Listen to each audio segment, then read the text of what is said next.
Now हम देखते हैं question number 25। Solve the differential equation dy by d x plus 2tan x dot y is equal to sine x. तो ये आपको एक लीनियर डिफरेंशियल इक्वेशन दे रखी है एंड इस लीनियर डिफरेंशियल इक्वेशन को हम किस तरीके से सॉल्व करेंगे वो जरा देखिए। तो पहले हम इस इक्वेशन को यहां लिख लेते हैं। The given differential equation is, क्या दे रखी है आपको, dy by d x plus 2tan x dot y is equal to sine x. तो सबसे पहले हम इस लीनियर डिफरेंशियल इक्वेशन को जनरल फॉर्म से कंपेयर करेंगे। So comparing it with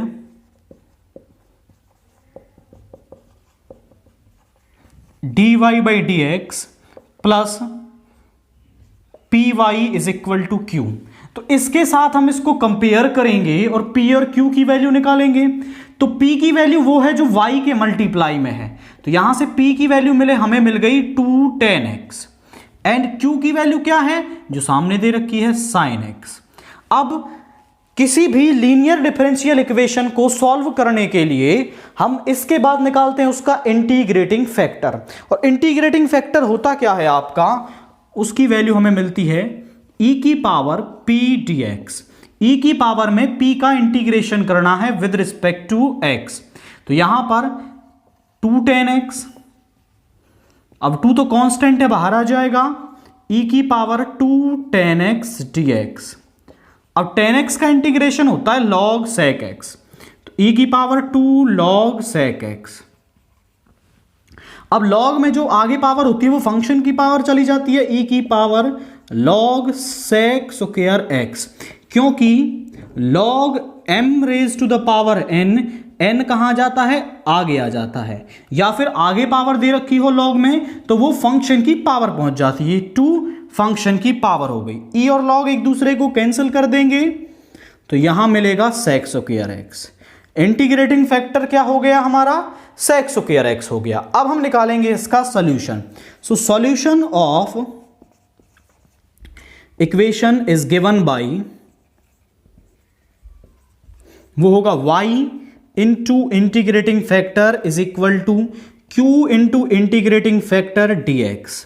y into में इंटीग्रेटिंग फैक्टर लिखना है is equal to q into integrating factor का इंटीग्रेशन करना है विद रिस्पेक्ट टू x। तो y into sec square x is equal to q की वैल्यू है sin x, इंटीग्रेटिंग फैक्टर है sec स्क्वायर x dx। इसको हम थोड़ा सा ब्रेक कर सकते हैं, sin x cos square x में से एक cos x यहां जाए और ऐसा लिख सकते हैं हम इसको 1 अपॉन cos x dx। भाई sec स्क्वायर x को नीचे लेके आएंगे तो cos स्क्वायर x बन जाएगा, इसको हम ऐसे ब्रेक करके लिख सकते हैं cos x into cos x। अब sin x upon cos x बन गया आपका tan x, 1 upon cos x बन गया sec x dx। तो tan x into sec x का इंटीग्रेशन होता है आपका sec x प्लस c, और यहां पर है value y is equal to sec square x। अब आप यहां पर छोड़ना चाहें तो ये भी सोल्यूशन है, वरना इस sec स्क्वायर x को आप इधर ले जा सकते हैं। y is equal to sec x upon sec square x plus c upon sec square x। sec x से एक पावर कैंसिल हो गई, sec x ऊपर जाएगा तो क्या बन जाएगा cos x plus c into ये ऊपर जाके cos स्क्वायर x। तो यही क्या है आपका सॉल्यूशन है इस डिफरेंशियल इक्वेशन के लिए, which is required general solution for differential equation. तो स्टूडेंट्स हमें करना क्या है, सबसे पहले उस लीनियर इक्वेशन को इसके साथ कंपेयर करेंगे, देन आप p और q की वैल्यू फाइंड आउट करेंगे। p की मदद से आप इंटीग्रेटिंग फैक्टर निकालेंगे। इंटीग्रेटिंग फैक्टर की वैल्यू को यहां पे रख देना है y into I F is equal to Q into I F d x, और केवल इसको इंटीग्रेट करते ही क्या मिल जाएगा आपको, इस इक्वेशन के लिए सोल्यूशन मिल जाएगा। देन इसके बाद जो नेक्स्ट क्वेश्चन है that is question number 26, find the mean number of heads find the mean number of heads in 3 tosses of a coin. मतलब कोई कॉइन है आपका, उसको 3 बार उछाला जाता है। अब 3 बार उछाला जाता है तो उसके लिए आप प्रोबेबिलिटी डिस्ट्रीब्यूशन बना सकते हैं। उस प्रोबेबिलिटी डिस्ट्रीब्यूशन का ही हमें क्या निकालना है, मीन निकालना है। तो ध्यान से समझिएगा, इसमें 2 क्वेश्चन बन सकते हैं। वो प्रोबेबिलिटी डिस्ट्रीब्यूशन बनवा सकता है for 3 tosses of a coin and उसी प्रोबेबिलिटी डिस्ट्रीब्यूशन का मीन निकलवा रहा है। तो सबसे पहले इसको करने के लिए आपको 3 टॉसेस का सैंपल स्पेस बनाना आना चाहिए। अगर नहीं आता है तो उसको भी आप यहां पर सीखेंगे। जरा देखिए कैसे। लेट एस डिनोट्स द, या फिर H denotes the event of getting head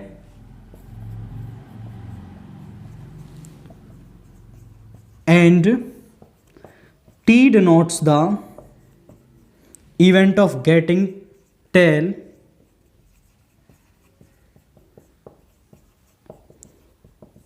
and S is the sample space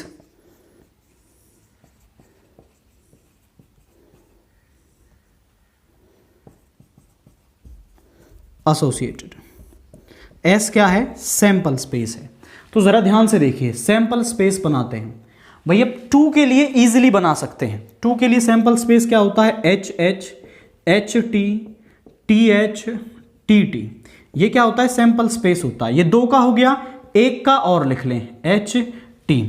अब आपको इन दोनों का क्या करना है, कार्टेशियन प्रोडक्ट करना है। किस तरीके से, पहले आप इसकी इससे मल्टीप्लाई करेंगे तो एच एच एच हो जाएगा। सबसे पहला एलिमेंट एच एच एच, फिर इसको दूसरे वाले के पास ले जाएंगे, एच एच टी। अब इसका काम हो गया, इसको इरेज कर दें यहां से। देन इसके बाद इसको एच टी एच, फिर उसके बाद एच टी टी। अब इसकी मल्टीप्लाई होगी, इसको भी इरेज कर दें यहां से, T H H, T H T. इसका भी काम हो गया, इसको ले लें हम, T T H, T T T. अब आपके यहां पर इसमें इस सैंपल स्पेस में 8 एलिमेंट्स होने चाहिए, 1 2 3 4 6 7 8, क्योंकि 2 की पावर में n, जितने कॉइन्स को आप उछाल रहे हैं, 3 उछाल रहे हैं तो 2 की पावर 3, 2 उछाल रहे हैं तो 2 की पावर 2, इतने सैंपल स्पेस आपके वहां पर बनेंगे। तो यहां पर हम 3 कॉइन्स को उछाल रहे हैं तो 2 रेज टू द 3, यहां पर 8 सैंपल स्पेस आपके बनेंगे। तो यहां पर देखिए, अब हमने कहा लेट एक्स डिनोट्स द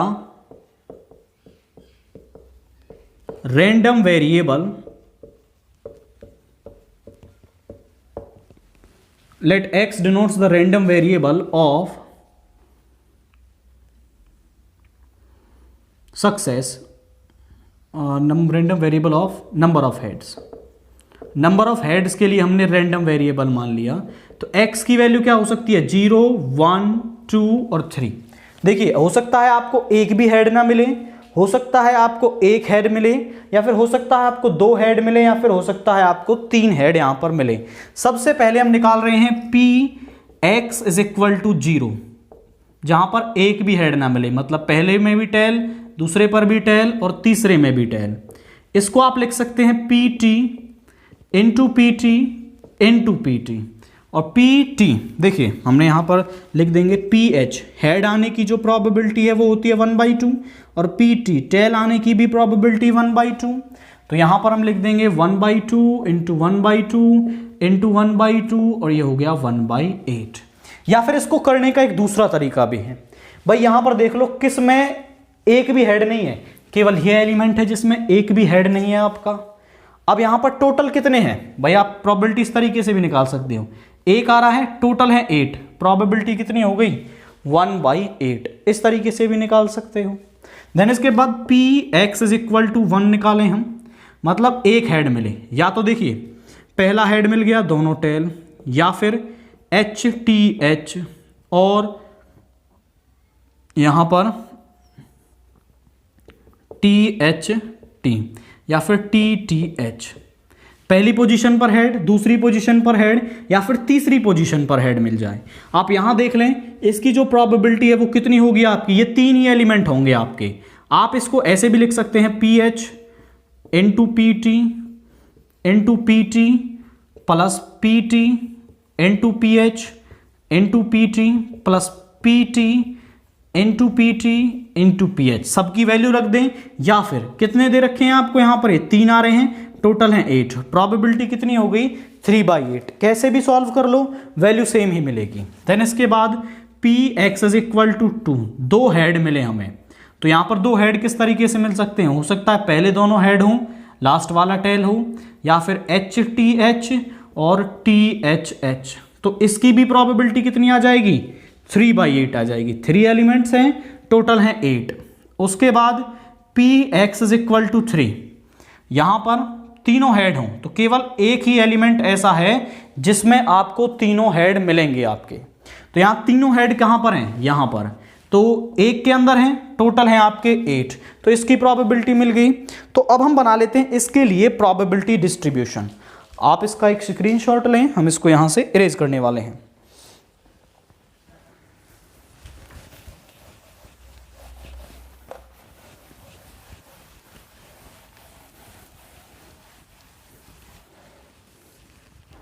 तो ज़रा देखिए भाई, यहाँ पर हमने लिख दिया xi, यहाँ पर हम लिखेंगे pi। xi है 0 1 2 3। px इज इक्वल टू 0 पर जो वैल्यू है वो क्या आई है आपकी, वो 1/8 है। यहाँ पर 3/8, यहाँ पर भी 3/8 एंड यहाँ पर फिर से 1/8। अब हम निकाल लेते हैं Pi xi। ये तो बन गया प्रोबेबिलिटी डिस्ट्रीब्यूशन। अगर क्वेश्चन आता है कि प्रोबेबिलिटी डिस्ट्रीब्यूशन बनाइए तो यहां आपको छोड़ देना है, ये बन गया प्रोबेबिलिटी डिस्ट्रीब्यूशन। बट मीन निकालने के लिए मुझे इन दोनों का प्रोडक्ट करना होगा। तो 0 इंटू 1/8 0, यहां पे हो जाएगा 3/8, यहां पे हो जाएगा 6/8, यहां पे हो जाएगा 3/8। देन उसके बाद हम निकालते हैं समेशन ऑफ Pi xi। तो यहां पर सभी का सम निकालना होगा हमें। 3/8 प्लस 6/8 प्लस 3/8, ये आ गया 12/8। यहां पे आ जाएगा 4 3 जा 12, ये आ गया 3/2। मीन्स जो मीन है वो क्या आ रहा है आपका 1.5। मीन जो है उसको हम म्यू से डिनोट करते हैं। जो क्या आ रहा है इस क्वेश्चन के लिए, वो आ रहा है 1.5। तो आपको पहले प्रोबेबिलिटी डिस्ट्रीब्यूशन बनाना है, देन इसके बाद आपको उसके लिए मीन फाइंड आउट करना है। नाउ सेक्शन सी का पहला question, that is question number 27। देखिए, solve the equation tan inverse into 1 minus x upon 1 plus x is equal to 1/2 tan inverse x. तो इस इक्वेशन को आपको सॉल्व करना है और इसकी वैल्यू निकालनी है। तो जरा देखिए किस तरीके से। यह है सेक्शन सी का पहला क्वेश्चन।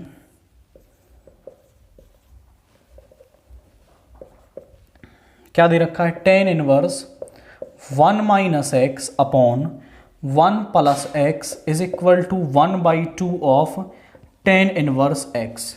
इस इक्वेशन को सॉल्व करके यहां से x की वैल्यू फाइंड आउट करनी है। तो यहां इस इक्वेशन में हम x की जगह क्या पुट कर देंगे, tan थीटा पुट कर देंगे। Putting x is equal to tan theta, which implies that tan को इधर ले आए तो थीटा किसके बराबर हो जाएगा, tan इनवर्स x के बराबर हो जाएगा। tan inverse into 1 minus tan theta upon 1 plus tan theta. यहां पे 1/2 of tan inverse into tan theta. हमारे पास एक फॉर्मूला होता है 1 minus tan theta upon 1 plus tan theta, जो है वो बराबर होता है tan π/4 माइनस थीटा के। तो यहां यही फॉर्मूला लग जाएगा, tan inverse tan π/4 minus theta is equal to tan inverse से tan कैंसिल हो जाएगा 1/2 ऑफ थीटा। tan इनवर्स से tan कैंसिल हो गया, π/4 minus theta is equal to 1/2 theta. Theta इधर माइनस का है, इधर जाके प्लस का हो जाएगा। So π/4 is equal to 1/2 theta plus theta.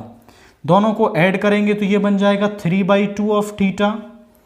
Theta को इधर रहने दे, बाकी टर्म को इधर ले आए। Theta is equal to pi by 4, 2 multiply में 3 डिवाइड में, so theta is equal to pi by 6। Theta बराबर किसके है? tan इनवर्स x के, पाई बाई 6। tan को इधर ले जाएंगे तो x is equal to tan pi by 6, तो x की जो वैल्यू है वो क्या आ गई? 1/√3। तो केवल आप यहां पर x की जगह tan थीटा पुट करेंगे तो आपको सॉल्यूशन मिल जाएगा इस क्वेश्चन के लिए। देन इसके बाद क्वेश्चन नंबर 28 देखिए, verify Lagrange's mean value theorem for the function f(x) is equal to x cube minus 5x square minus 3x on the interval closed interval 1 to 3। तो आपको एक फंक्शन दे रखा है, उसके लिए लैग्रेंजेस मीन वैल्यू थ्योरम को क्या करना है? हमें वेरीफाई करना है। तो लैग्रेंजेस मीन वैल्यू थ्योरम की दो कंडीशंस होती हैं। पहला तो जो आपका फंक्शन है, वो जो भी फंक्शन आपको दे रखा है वो कंटिन्यूअस होना चाहिए उस क्लोज्ड इंटरवल पर। दूसरा, वो डेरिवेबल होना चाहिए ओपन इंटरवल के अंदर। देन हम उसमें एफ डैश सी निकालते हैं, जिसको F B minus F A upon B minus A पर पुट करते हैं और वहां से सी की वैल्यू निकालते हैं। और यदि वो सी की वैल्यू उस फंक्शन के बराबर आ जाए तो हम बोलते हैं कि Lagrange's mean value theorem verify हो गई है। तो जरा देखिए किस तरीके से हम इस क्वेश्चन को करेंगे। द गिवन फंक्शन इज,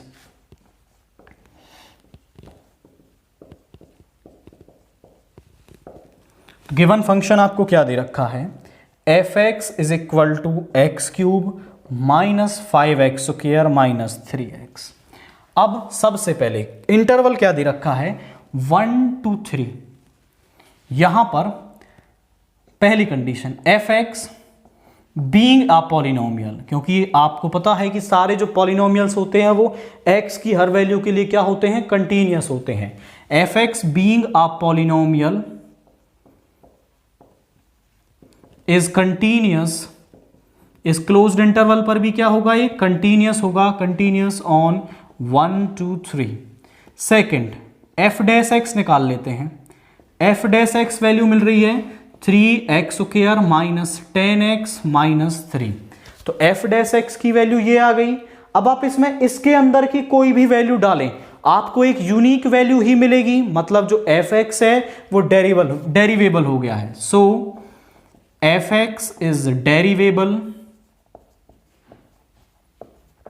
या फिर आप पहले यहां बता दें कि has a unique value, has a unique value किसके अंदर होगी? इस ओपन इंटरवल के अंदर, इन 1 to 3 इस इंटरवल के अंदर इसकी यूनिक वैल्यू मिल रही है। सो f(x) इज डेरिवेबल ऑन, इस इंटरवल पर क्या है? जो f(x) है वो डेरिवेबल होगा। पॉलिनोमियल होने की वजह से कंटिन्यूअस हो गया। डेरिवेटिव करके देखा तो यूनिक वैल्यू मिल रही थी, तो इस ओपन इंटरवल पर जो f(x) है वो डेरिवेबल भी हो गया। डेरिवेबल होने का मतलब ये नहीं है कि अब आप LHD और RHD चेक करेंगे, उसमें आपको करना क्या है? केवल उसका डेरिवेटिव करके देख ले और उस पॉइंट में से यहां वैल्यू उठा के देख लो। अगर यूनिक वैल्यू मिल रही है तो आप बोल देंगे has a unique value in this interval, so f(x) is derivable. f(x) derivable हो गया। So both the conditions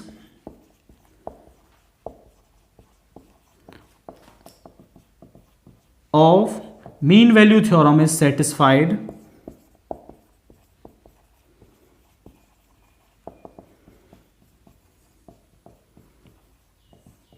therefore satisfied there exists a point C such that f dash C is equal to fb minus fa upon b minus A. इस interval में जो पहले वाला point है ये a है, दूसरे वाला पॉइंट है ये क्या है? b है। तो यहां पर हमें ये वैल्यू चाहिए होंगी। सबसे पहले मैं निकाल लेता हूं f dash c, f dash x ये है, यहां पर c पुट कर देंगे तो 3c square minus 10c minus 3। Then उसके बाद एफ बी मतलब मुझे निकालना है f3, तो फंक्शन में 3 पुट कर देंगे, 3 का क्यूब माइनस 5 इंटू 3 का स्क्वायर माइनस 3 इंटू 3, 3 का क्यूब 27, यहाँ हो गया 9 इंटू 5 45 माइनस 9, यहाँ पर 45 और 9 हो गया माइनस का 54, 27 minus 54 is equal to minus का 27। उसके बाद वैल्यू निकालते हैं हम F1, तो 1 का क्यूब माइनस 5 इंटू 1 का स्क्वायर इंटू 3 इंटू 1, तो 1 का क्यूब हो गया आपका 1 एंड यहाँ पर 5 इंटू 1 का स्क्वायर हो जाएगा माइनस का 5, यहाँ हो जाएगा माइनस का 3। ध्यान से देखें तो ये बन गया -8 प्लस का 1 -7। सारी वैल्यूज हमारे पास हैं, यहाँ पुट करेंगे तो 3c square minus 10c minus 3, 10c minus 3, और यहाँ पर वैल्यू पुट करेंगे FB की वैल्यू यानी F3 की वैल्यू, या फिर आप यहाँ B और A की जगह F3 minus F1 upon 3 minus 1। तो F3 की वैल्यू आई है -27 माइनस F1 की जो वैल्यू है वो आई है -7 और 3 माइनस 1 आ गया 2। यहाँ आ गया 3c square minus 10c minus 3 minus 27 plus 7/2 is equal to -20/2। तो यहाँ माइनस के 10 को इस तरफ लेके आएंगे, यहां आ गया 3c square minus 10c plus 7 is equal to 0। अब इस क्वाड्रेटिक इक्वेशन जिसका कि वेरिएबल c है, इसको हम सॉल्व करेंगे। तो यहां हमें ऐसे दो नंबर्स चाहिए जिनकी मल्टीप्लाई तो कितनी आए 21 आए एंड ऐड करें तो उन्हें क्या आए माइनस का 10 आए। तो यहां देखिए 3c square minus 7c minus 3c plus 7 is equal to 0। दोनों को ऐड करेंगे माइनस का 10 मल्टीप्लाई करोगे प्लस का 21। तो यहां से c कॉमन ले लेंगे 3c माइनस 7, यहां से -1 कॉमन ले लेंगे 3c minus 7 is equal to 0। 3c minus 7 दोनों में से कॉमन लेंगे, यहां बचेगा c minus 1 is equal to 0। या तो 3c माइनस 1 0 के बराबर होगा या फिर c 1 आ जाएगा, यहां से c इज इक्वल टू 7/3। अब ध्यान से देखिए ओपन इंटरवल में लेना है, ओपन इंटरवल में 1 तो होगा नहीं, मतलब c की ये वैल्यू तो आपको नहीं लेनी है यहां पर।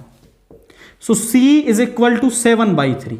उनमें कम से कम एक पॉइंट आना चाहिए आपका। अब 7/3 को आप ब्रेक करके देखें तो वैल्यू आएगी 2 पॉइंट समथिंग। अब 2 पॉइंट समथिंग जो वैल्यू है वो 1 और 3 के बीच में ही होती है। अगर ये जो c की वैल्यू है वो इस ओपन इंटरवल में लाई कर रही है, मतलब आपका जो लैग्रेंजेस मीन वैल्यू थ्योरम है वो सेटिस्फाई हो जाएगा। अगर एक भी वैल्यू ऐसी नहीं आती जो इसमें सेटिस्फाई करती है तो Lagrange's mean value theorem satisfy नहीं होगी। तो आप बोलेंगे c is equal to 7/3 belongs to 1,3, so mean value theorem is verified.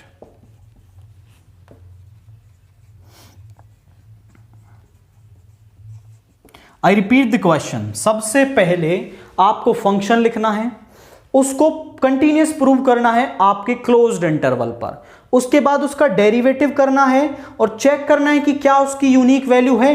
अगर उसकी यूनिक वैल्यू मिल रही है तो वो डेरिवेबल हो जाएगा, और ये दो कंडीशन सेटिस्फाई होते ही आप यहां आ जाएंगे f' is equal to f3 minus f1 upon 3 minus 1। ये a और b होते हैं आपके। फिर ये सारी वैल्यूज आप यहां पुट करेंगे, c की वैल्यू निकालेंगे। अगर c की वैल्यू इस ओपन इंटरवल के अंदर आती है तो मीन वैल्यू थ्योरम सेटिस्फाई हो जाएगी, वेरीफाइड हो जाएगी, वरना तो हम बोल देंगे कि Lagrange's mean value theorem is not verified for this question. Now question number 29 देखिए। Among all closed cylindrical boxes volume 100 centimetre cube, find the radius and height of the box which has minimum surface area। आपके पास cylinders हैं, किस volume के 100 centimetre cube जिनकी volume है। तो उनमें से ऐसे सिलेंडर की, देखिए 100 सेंटीमीटर क्यूब के आप बहुत सारे सिलेंडर ले सकते हैं। भाई कोई आप सिलेंडर की हाइट कम कर लें, किसी की रेडियस बढ़ा दें, या फिर किसी का रेडियस कम करके हाइट बहुत बड़ी ले लें। तो 100 सेंटीमीटर क्यूब वॉल्यूम के आप बहुत सारे सिलेंडर बना सकते हैं।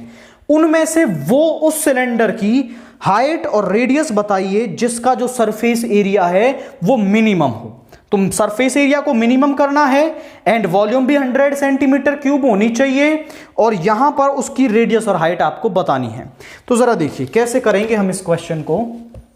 हम मान लेते हैं let r and h be the height, be the radius and height of cylinder.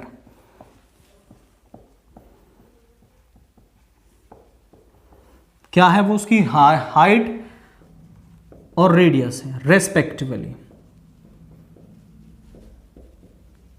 And v denotes the volume, और v किसको डिनोट करता है, आपका वॉल्यूम को डिनोट करता है. सो वॉल्यूम कितनी दे रखी है हमें, 100 सेंटीमीटर क्यूब. बट हमारे पास क्या होता है, चलो हम पहले सरफेस एरिया लिख लेते हैं. सरफेस एरिया क्या होता है, 2 pi r into r plus H.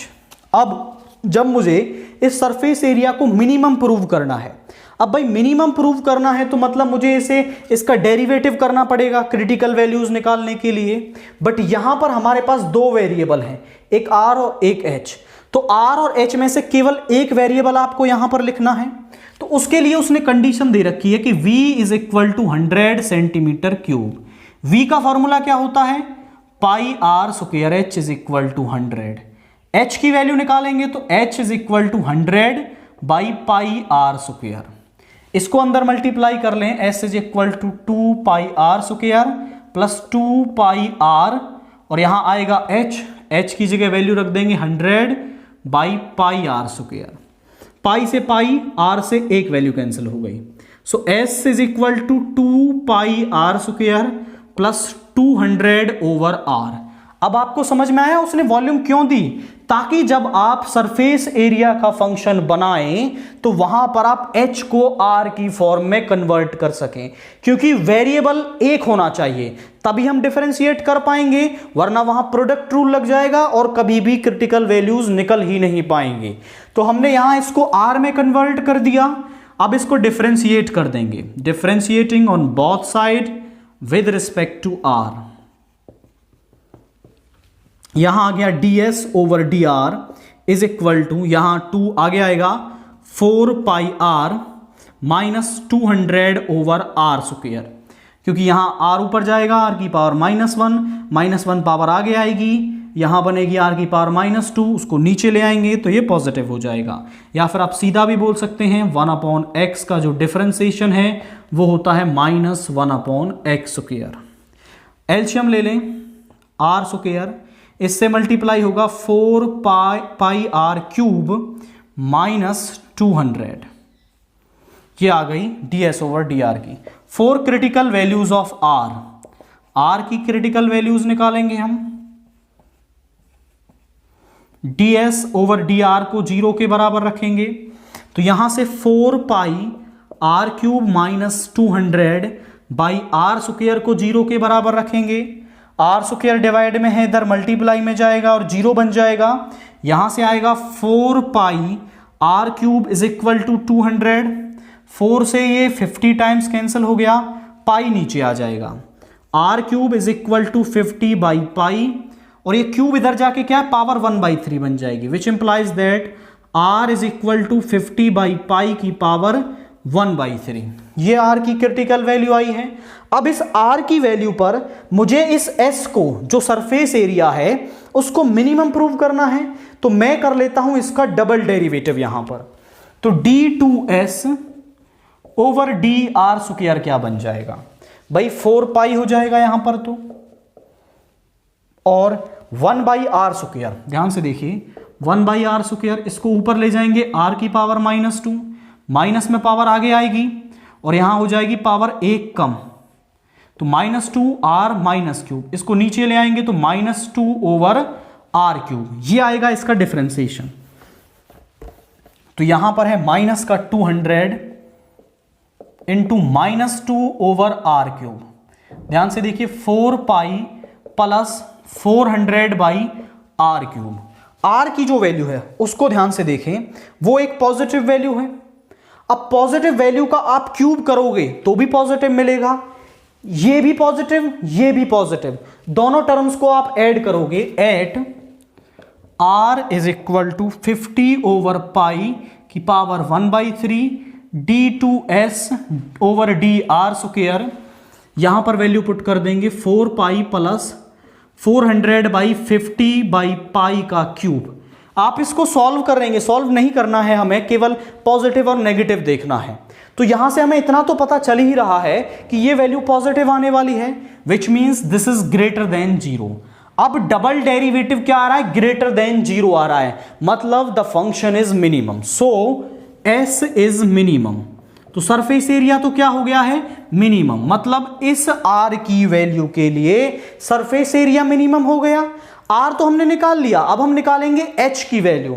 तो हमारे पास एच का एक रिलेशन है, यहां पर आर की वैल्यू को सब्सटीट्यूट कर दें, तो यहां से आ जाएगा h is equal to 100 over pi into r क्या है 50 बाई पाई, 50 बाई पाई की पावर 1/3, और इसकी पावर क्या है आपके पास 2 है। तो ध्यान से देखिए h is equal to 100 over pi into power की पावर आपस में मल्टीप्लाई हो जाएगी, तो यहां आ जाएगा 50 बाई पाई की पावर 2/3। अब इसको ऊपर ले जाएंगे तो h is equal to 100 over pi into pi by 50 या 50 बाई पाई की पावर -2/3। ऊपर लाएंगे तो पावर नेगेटिव हो जाएगी। अब पावर को पॉजिटिव बनाने के लिए हम अंदर वाली टर्म्स को उल्टा कर देते हैं। h is equal to 100 over pi into pi by 50 की पावर 2/3। तो हाइट क्या है उसकी, वो है 100 बाई पाई, पाई बाई 50 की power 2/3। So I repeat the question. सबसे पहले आपको सरफेस एरिया का फॉर्मूला लिख लेना है। सरफेस एरिया में 2 वेरिएबल थे, तो हमने h की value in terms of r निकाली, वो यहां पर पुट की, फिर उसको r के रेस्पेक्ट में डिफरेंशिएट किया ताकि हम r की क्रिटिकल वैल्यू निकाल सकें। तो r की क्रिटिकल वैल्यू हमारे पास आई है 50 by pi raise to the power 1/3। इस r पर मैंने उसका डबल डेरिवेटिव निकाला जो पॉजिटिव मिला।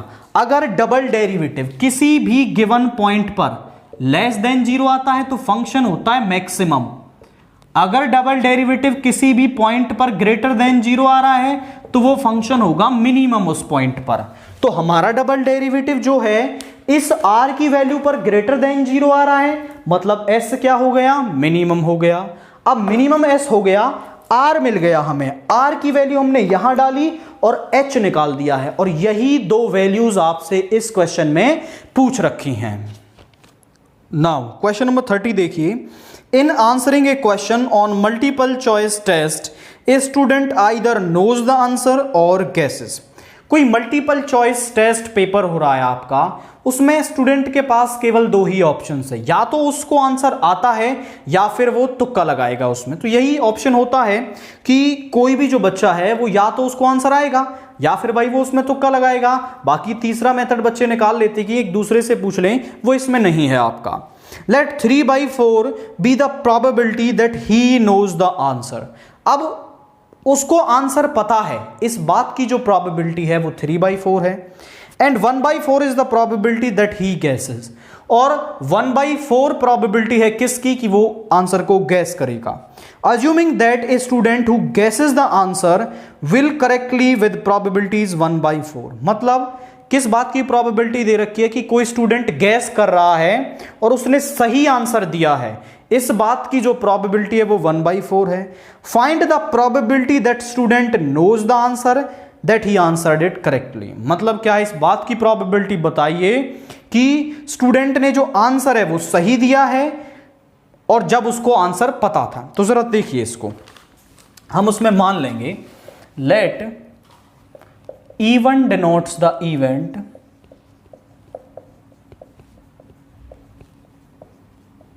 he knows the answer. E1 event है कि उसको क्या है, आंसर पता है, and E2 denotes the event that he guessed the answer.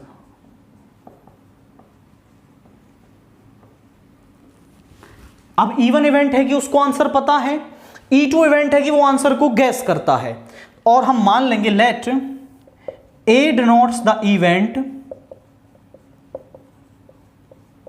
that he answer correctly, कि वो सही जवाब दे। इसका जो इवेंट है वो क्या है, हमने A मान लिया है। अब E1 की वैल्यू हमें कितनी दे रखी है कि उसको आंसर पता हो, इस बात की प्रोबेबिलिटी है 3/4, उस वो आंसर को गैस करेगा, इसकी जो प्रोबेबिलिटी है वो है 1/4। एंड एक और प्रोबेबिलिटी आपको दे रखी है PA/, assuming that a student who guesses the answer will be correct। तो PA/E2 दे रखा है आपको, मतलब E2 का मतलब है कि वो गैस कर रहा है और गैस करने के बावजूद गैस किया उसने और सही आंसर दिया है, इसकी जो प्रोबेबिलिटी है वो आपको क्वेश्चन में 1/4 दे रखी है। या आप इसको लिख भी सकते हैं, probability that a student guesses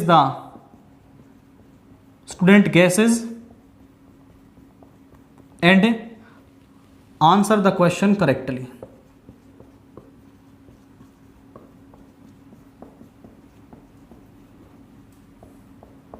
और यहां पर आप PA/E1 को भी डिफाइन कर देंगे। ये क्या होगा, probability that a student knows the answer and answer the question correctly. भाई E1 इवेंट मतलब उसको पता है, तो PA/E2 तो आपको क्वेश्चन में दे रखा है 1/4।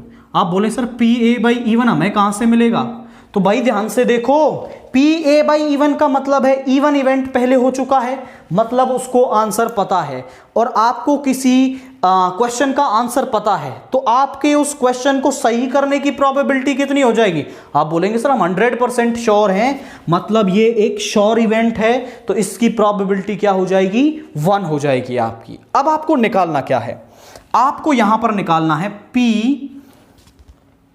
ही नोज द आंसर, तो यहां पर आपको निकालना है PE1/A। अब उसने क्वेश्चन ने क्या कहा है कि आंसर को तो सही दिया गया है, आंसर सही दिया गया है, मतलब ये पहले हो चुका है, इस बात की प्रोबेबिलिटी बताइए कि उसको आंसर पता था। तो probability that he knows the answer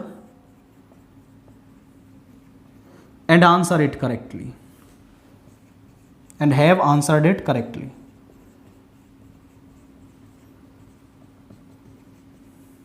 भाई उसको आंसर सही दिया है उसने, और सही कब दिया है, जब उसको आंसर पता था, तो इसकी प्रोबेबिलिटी बाय बेस थ्योरम क्या हो जाएगी, बाय बेस थ्योरम।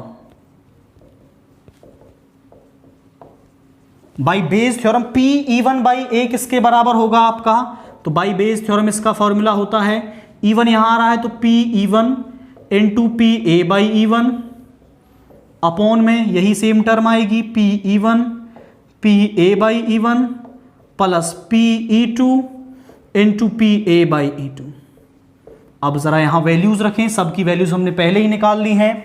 PE1 की वैल्यू है 3/4 और PA/E1 है 1, ये श्योर इवेंट था, तो यही सेम टर्म नीचे आएगी, प्लस PE2 की वैल्यू है आपके पास 1/4 इंटू यहां पर है वैल्यू 1/4, ऊपर आ जाएगी वैल्यू 3/4, नीचे एलसीएम लोगे तो 16, एलसीएम क्या आ जाएगा 16, 4 4 जा 16, 4 3 जा 12 प्लस 1, ये 16 सबसे ऊपर चला जाएगा, तो 3/4 इंटू 16, 12 प्लस 1 हो गया 13, यहां पे हो गया 4, सो 4 3 जा 12/13 मीन्स PE1/A किसके बराबर आ रहा है आपका, 12/13 के बराबर आ रहा है। तो इस क्वेश्चन का जो आंसर है वो क्या है आपका, वो है 12/13। नाउ क्वेश्चन नंबर 31 देखिए, find the area of the triangle with position vectors with vectors of the vertices. आपको एक ट्रायंगल के लिए उसके तीनों वर्टिसेस दे रखे हैं, अब उन वर्टिसेस का यूज करके आपको उसके लिए एरिया फाइंड आउट करना है। तो जरा देखिए किस तरीके से आप किसी का भी एरिया निकालेंगे, किसी भी ट्रायंगल का। तो मान लीजिए आपके पास ट्रायंगल दे रखा है, द ट्रायंगल इज ABC। ए के वर्टिसेस आपको दे रखे हैं यहां पर, उनके लिए बेसिकली एक वेक्टर दे रखा है -1 2 4, एंड बी के वर्टिसेस दे रखे हैं 1 1 1, एंड सी के वर्टिसेस आपको दे रखे हैं 1 -1/2 एंड 4, ये दे रखे हैं। अब किसी भी ट्रायंगल का एरिया निकालने के लिए भाई मान लीजिए ये वाली साइड क्या है, ए वेक्टर है, और ये वाली साइड है इसकी बी वेक्टर, दोनों एडजेसेंट साइड हैं, तो एरिया ऑफ ट्रायंगल होता है 1/2 इंटू ए वेक्टर क्रॉस बी वेक्टर का मॉड्यूलस। एडजेसेंट साइड्स का क्रॉस प्रोडक्ट और उसके मॉड्यूलस को आपको 2 से डिवाइड करना है तो आपको उस ट्रायंगल का एरिया मिल जाएगा। तो यहां पर हमारे पास वर्टिसेस क्या दे रखे हैं, पोजीशन वेक्टर ऑफ ए के पोजीशन वेक्टर है -i cap plus 2j cap plus 4k cap, and position vector of B हमें दे रखे हैं i cap plus j cap plus k cap. Position vector of C हमें दे रखे हैं i cap -1/2j cap plus 4k cap. तो आप देखो यहां तो उसने पोजीशन वेक्टर बने बनाए दे दिए, वो इस तरीके से वर्टिसेस भी दे सकता था, ए बी और सी के वर्टिसेस इस फॉर्म में दे दे। तो इनके लिए पोजीशन वेक्टर बनाना इजी टास्क है, केवल i j k आपको मल्टीप्लाई करने हैं एंड उन वर्टिसेस के पोजीशन वेक्टर आपके पास मिल जाएंगे। अब हम निकालते हैं ए बी वेक्टर, ये वाली साइड। ए बी वेक्टर किसके बराबर होगा, वो होगा position vector of B, last वाले में से फर्स्ट वाले को सबट्रैक्ट करना है। तो पोजीशन वेक्टर ऑफ बी कितने हैं आपके पास, i plus j plus k minus position vector of A हो जाएंगे -i cap plus 2j cap plus 4k cap, minus sign अंदर जाएगा तो i plus j plus k, ये हो जाएगा प्लस का i कैप, ये -2j cap minus 4k cap, i plus i कितना हो गया 2i cap, j minus 2j हो गया माइनस का j cap, k minus 4k हो जाएगा -3k कैप।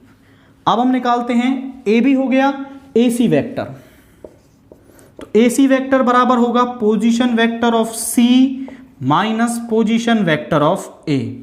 तो C के पोजीशन वेक्टर क्या है आपके पास, वो हैं i cap -1/2j cap minus 4k cap. A के पोजीशन वेक्टर हैं ये यहां लिखेंगे, माइनस साइन अंदर जाएगा इनमें तो ये साइन चेंज हो जाएंगे, यहां जाएगा प्लस का i cap -2j cap minus 4k cap. Solve करेंगे इसे तो i प्लस i हो गया 2i कैप, यहाँ माइनस का 1/2, यहाँ माइनस का 2, तो -2 माइनस 1/2, एलसीएम 2 आ गया, -1 ये हो जाएगा -4, मतलब -5/2। तो सॉल्व करके वैल्यू आएगी -5/2j कैप, -4 और यहाँ पर है ये आपका देयर इज 4k, तो यहाँ पर ये माइनस का हो जाएगा, यहाँ पर ये प्लस का दे रखा है इसके अंदर, तो यहाँ से ये कैंसिल हो जाएगा, मतलब 0k कैप। तो ये AC वेक्टर आ गया। दोनों का क्रॉस प्रोडक्ट निकाल लेते हैं, AB vector cross AC vector. यहाँ पर लिखेंगे हम i j और k। भाई सबसे पहले AB वेक्टर के i j और k के कोफिशिएंट्स 2 -1 3, AC वेक्टर के 2 -5/2 0। अब हम इसको एक्सपेंड कर देंगे, expanding along row 1।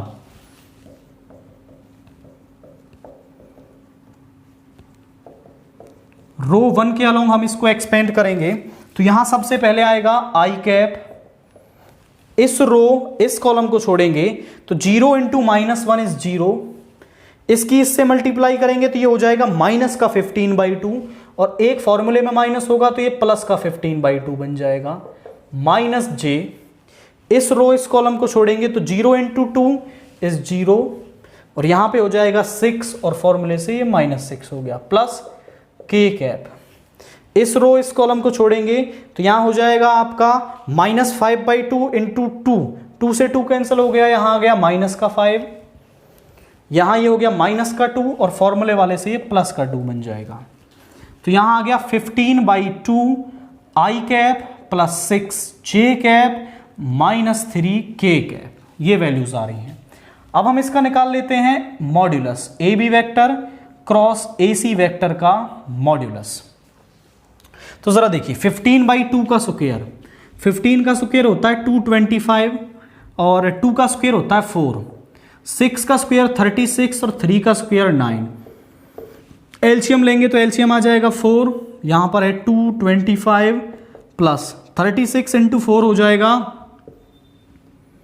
144, plus 9 into 4 is 36, then इसके बाद यहां पर सभी को ऐड कर लेते हैं हम, 225, 144, 36, ये हो गया 5, 1, 405, अंडर रूट ऑफ 405 एंड 4 का रूट क्या हो जाएगा, 2 हो जाएगा। Area of the triangle ABC is given by, वो क्या होगा, area is equal to AB vector cross AC vector का मॉड्यूलस बाई 2। इसका मॉड्यूलस कितना आया है, अंडर रूट ऑफ 405 बाई 2 और एक 2 फॉर्मूले से, इससे मल्टीप्लाई हो जाएगा ये। So under root of 405 by 4 square units. तो इस ट्रायंगल का जो एरिया है वो कितना है, under root of 405 by 4 square units. तो आप देखिए यहां पर, तो आपको केवल दो एडजेसेंट साइड लेनी थी, उनका क्रॉस प्रोडक्ट उसके मॉड्यूलस को 2 से डिवाइड करना था। मैंने AB वेक्टर और AC वेक्टर वो एडजेसेंट साइड ली। आप यहां चाहें तो CA वेक्टर और CB वेक्टर ले सकते हैं, CA वेक्टर CB वेक्टर दोनों एडजेसेंट है, तब भी क्वेश्चन हो जाएगा। आप यहां पर BC वेक्टर BA वेक्टर ले सकते हैं, तब भी क्वेश्चन हो जाएगा। तो कोई सा भी पेयर ऑफ एडजेसेंट साइड आप ले लें, उसको तरीके से सॉल्व करें तो आपको आंसर मिल जाएगा किसी भी ट्रायंगल का एरिया। नाउ सेक्शन डी से क्वेश्चन नंबर 32 देखिए, solve the following system of equations bye matrix method. तो ये आपको इक्वेशंस दे रखी हैं, इनको आप मैट्रिक्स मेथड से सॉल्व करके x, y और z की वैल्यू निकालिए, ये क्वेश्चन आपसे कह रहा है। तो सबसे पहले हम इस मैट्रिक्स मेथड जो इक्वेशंस दे रखी हैं इसको थोड़ा एक फॉर्म में कन्वर्ट करेंगे। तो यहां पर देखिए किस तरीके से, द अबव सिस्टम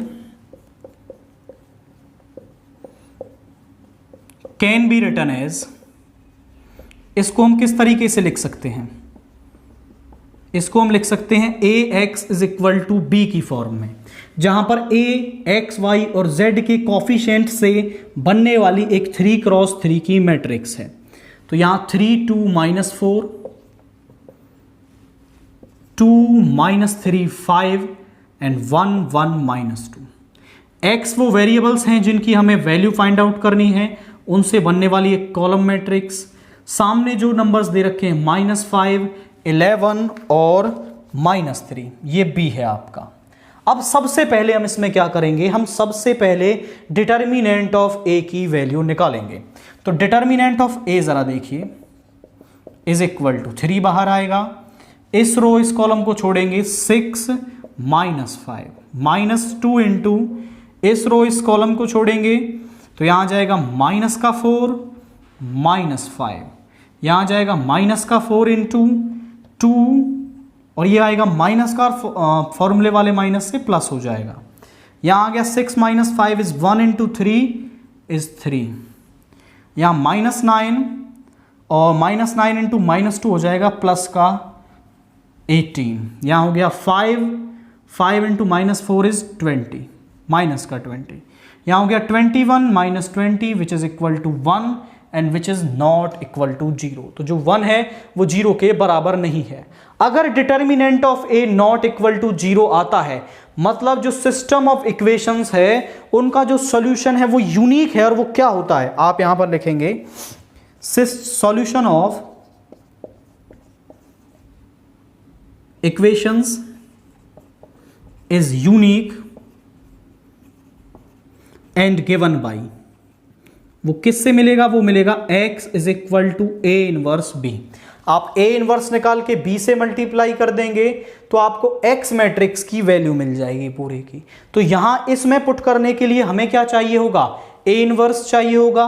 तो हम a इनवर्स निकालते हैं, उससे पहले हमें निकालने पड़ेंगे कोफैक्टर्स। तो -1 की पावर 1 + 1, इस रो इस कॉलम को छोड़ेंगे तो यहां बचेगा -3 5 1 -2, -1 की पावर इवन नंबर पॉजिटिव रहेगा, इसको सॉल्व कीजिए 6 - 5 इज इक्वल टू 1। उसके बाद a12 यानी कि -1 की पावर 1 + 2, इस रो इस कॉलम को छोड़ेंगे 2 5 1 -2, -1 की पावर ऑड नंबर है तो नेगेटिव आएगा, यहां हो गया माइनस का 4, यहां हो जाएगा माइनस का 5, ये हो गया प्लस का 9। देन उसके बाद A13 -1 की पावर 1 + 3। इस रो इस कॉलम को छोड़ेंगे तो 2 - 3 1 1। अब जरा देखिए यहां -1 की पावर इवन नंबर पॉजिटिव रहेगा, 2 माइनस यहां हो गया माइनस का 3, मतलब ये आएगा प्लस का 5 आपका। अब जरा देखिए हम निकालते हैं A21 -1 की पावर 2 + 1। इस रो इस कॉलम को छोड़ेंगे तो 2 - 4 1 - 2।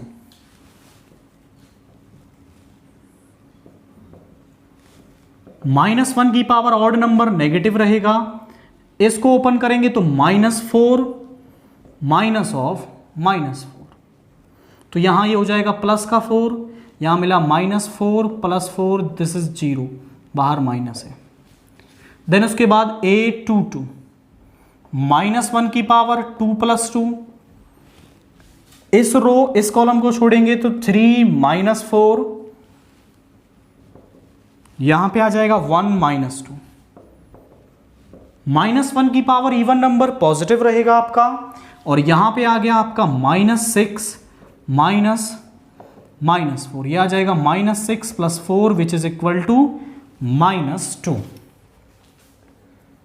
यहां से आया -6 एंड यहां से -4 दैट इज -2। उसके बाद A23 -1 की पावर 2 + 3। इस रो इस कॉलम को छोड़ेंगे 3 2 1 1।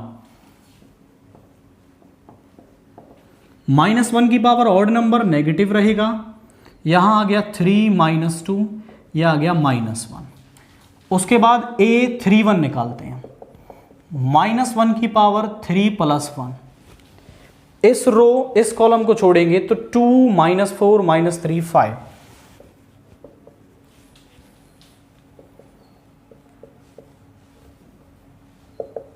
-1 की पावर इवन नंबर पॉजिटिव रहेगा, यहां पे आ गया 10 माइनस ये हो जाएगा प्लस का 12, तो ये आ जाएगा -2। देन उसके बाद A32 -1 की पावर 3 + 2। इस रो इस कॉलम को छोड़ेंगे तो 3 - 4 2 5। ऑड नंबर है तो नेगेटिव रहेगा, यहां आ गया 15 और ये हो जाएगा प्लस का 8 -23। A33 -1 की पावर 3 + 3। इस रो इस कॉलम को छोड़ेंगे तो यहां बचेगा आपका 3 2 2 - 3, पॉजिटिव रहेगा, यहां आ गया -9 और यहां पे आ गया आपका यहां पे आ गया 3 - 9 एंड -4। इस कॉलम को छोड़ा हमने 3 2 -4 2 - 3 5 1 1 -2। तो 3 3 के लिए हमने 3 2 2 - 3 -9 -4 दैट इज -13। सारे कोफैक्टर्स की वैल्यू मिल गई। अब कोफैक्टर्स की वैल्यू को हम पुट करेंगे और निकालेंगे एडजॉइंट ऑफ ए, क्योंकि जो एडजॉइंट ऑफ ए है वो कोफैक्टर्स का ही ट्रांसपोज होता है। तो यहां पर है 195, यहां पर है 0 -2 -1, यहां पर है -2 -23 -13, इसका ट्रांसपोज। तो एडजॉइंट ऑफ ए आ गया आपका यहां पर 1, या यहीं पर आप लिख दें इसको 195 0 -2 -1 -2 -23 -13। ए इनवर्स बराबर होता है 1 अपॉन डिटर्मिनेंट ऑफ ए 1 है आपका, और यहां पर हमें एडजॉइंट ऑफ ए लिखना है। तो हमें वैल्यू कहां पुट करनी थी, इसके अंदर। So x is equal to A inverse. A inverse है 1 upon determinant, adjoint of A कितना आया है 1 0 -2 9 -2 -23 5 -1 -13, और यहां पर वैल्यू आई है आपके पास b की। b की वैल्यू है आपके पास -5 11 -3 -5 11 -3 मल्टीप्लाई करेंगे तो 1 इंटू -5 इज -5, 0 इंटू 11 इज 0, और यहाँ पर है -3, -2 इंटू -3 इज प्लस का 6। उसके बाद सेकेंड रो की 9 into -5 is -45, -2 into 11 is -22, and 23 into -3 हो जाएगा प्लस का 9, 69। 5 into -5 is -25, -1 into 11 is -11, and यहां पे आ जाएगा प्लस का 39। x की क्या वैल्यू है, वो है x y z is equal to 6 - 5 आ गया 1, ये बन जाएगा आपका 69 में से सब्ट्रैक्ट कर देंगे 7 और 6, 67, मतलब यहां आ जाएगा प्लस का 2, ये बन गया आपका 36 और 39 में सब्ट्रैक्ट करेंगे तो बचेगा 3। क्योंकि ये दोनों मैट्रिक्स क्या हैं, इक्वल हैं, so their corresponding elements must be equal. So यहां से x की वैल्यू है आपके पास 1, y है 2, एंड z किसके बराबर है आपका, z बराबर है 3 के। तो यही क्या है आपकी इन सिस्टम ऑफ इक्वेशंस के लिए x, y और z की वैल्यूज हैं। तो सबसे पहले आपको डिटर्मिनेंट ऑफ a निकालना है, वो not equal to 0, x is equal to a inverse b solution होता है, उसके लिए आपको a इनवर्स b निकाल लेना है, a इनवर्स निकाल लेना है, और फिर उसको यहां पुट करेंगे, मल्टीप्लाई करते ही आपको x, y और z की वैल्यू मिल जाएगी किसी भी क्वेश्चन के लिए।